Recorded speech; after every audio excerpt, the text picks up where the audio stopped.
जय माता जी, जय अरनमा धाम। अहाँ सब देख सकै छी आजू माँ पंचकन्या ल जे चमत्कार, बहुत बड़का चमत्कार भ गेलै।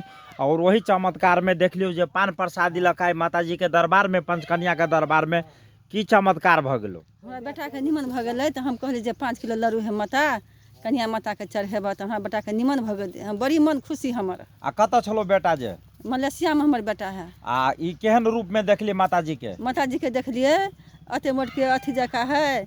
आ ओइ में माता जी है या हमरा कहे जे हम तोरा बेटा के निमन भ गेल। त हम कहै छी जय माता जी करे छी हम त हमरा ल से कह के आ चल गेले। जय माता जी।